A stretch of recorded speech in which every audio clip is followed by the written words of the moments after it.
രാം നാരായൺ രാം. ഇന്ന് നമ്മൾ സംസാരിക്കേണ്ടത് കോടതിയെക്കുറിച്ചും ഇന്ത്യയുടെ ഭരണഘടനയെക്കുറിച്ചാണ്. കോടതിക്കിഷ്ടമായാൽ ഭരണഘടനയെ തന്നെ മാറ്റാൻ കഴിയുമെന്ന ശക്തി അവർക്കുണ്ട്. ഇപ്പോഴുള്ള പാർലമെന്റിൽ, രാജ്യസഭയിൽ എല്ലാ എം.പി.മാരും ചേർന്ന് ഒരു നിയമം പാസാക്കിയാൽ അതമായി നിയമമായി മാറും. പിന്നെ ആ നിയമത്തിൽ രാഷ്ട്രപതി ഒപ്പുവെക്കും. ജസ്റ്റിസുമാർക്ക് കാണണം അല്ലേ പുറത്തുള്ള ലോകത്ത് എന്തെല്ലാമാണ് നടക്കുന്നത് എന്നു. ഒരു കേസ് അവരുടെ മുന്നിലേക്ക് വന്നാൽ മാത്രമേ അവർ നോക്കുകയുള്ളൂവെന്ന് പറയാനാകുമോ? ലോകത്തെ മറ്റെന്തെല്ലാം സംഭവിക്കുന്നു എന്നു ന്യായാധിപന്മാർക്കറിയണം. അതിലും അവർ ശ്രദ്ധിക്കണം.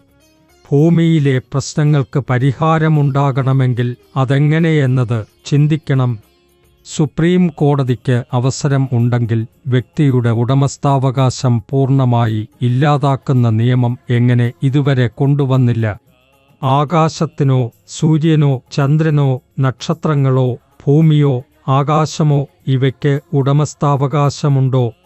ഇവ പറയുന്നുണ്ടോ നാം തങ്ങളുടെ ഉടമസ്ഥരാണ്, നിങ്ങൾക്ക് ഞങ്ങളുടെ വായു, വെള്ളം, വെളിച്ചം നാം കൊടുക്കില്ല എന്ന്?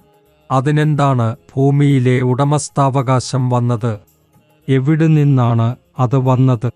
സുപ്രീം കോടതിക്ക് അവകാശമുണ്ട്.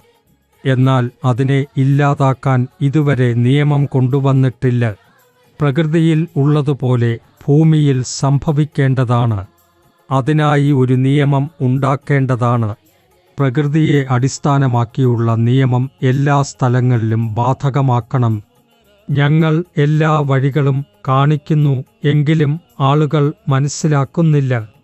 എത്ര രാജാക്കന്മാർ വന്നുവെന്നും പോയെന്നും മുഗൾ കാലം വന്നെന്നും പോയെന്നും എല്ലാവരും ഭരിച്ചെന്നും എല്ലാം അവസാനിച്ചെന്നും ചരിത്രം പറയുന്നു. പക്ഷേ ആരും ചിന്തിക്കുന്നില്ല അടുത്ത തലമുറ എന്താകുമെന്ന്, അവർ എങ്ങനെ ജീവിക്കും എന്നതിനെക്കുറിച്ച്.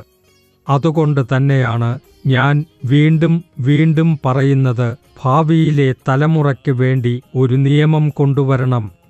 ഭൂമിയിലെ എവിടെയും ആരുടെയും ഒരാളുടെയും ഉടമസ്ഥാവകാശം ഇല്ലാത്തതാക്കണം. സന്താന്തരിയും ഞാനും, ഞങ്ങൾ എല്ലാവരും നിങ്ങളോടൊപ്പം തന്നെയാണ്. ഞങ്ങൾ ഞങ്ങളുടെ ജീവൻ പോലും നശിപ്പിക്കാൻ തയ്യാറാണ്. നിങ്ങളെല്ലാം അതുപോലൊരു നിയമം ഉണ്ടാക്കൂ. ഇതാണ് ഞങ്ങളുടെ ആവശ്യങ്ങൾ ജസ്റ്റിസുമാരോടും കോടതിയോടും. ഭൂമിയിൽ നിലവിലുള്ള ഉടമസ്ഥാവകാശം എല്ലാ മനുഷ്യർക്കും കേടുവരുത്തുന്നു. ഈ ഉടമസ്ഥാവകാശം ഇല്ലാതാക്കാനുള്ള ശ്രമം നമ്മുടെ മഹാഗുരു ആരംഭിച്ചിരിക്കുന്നു.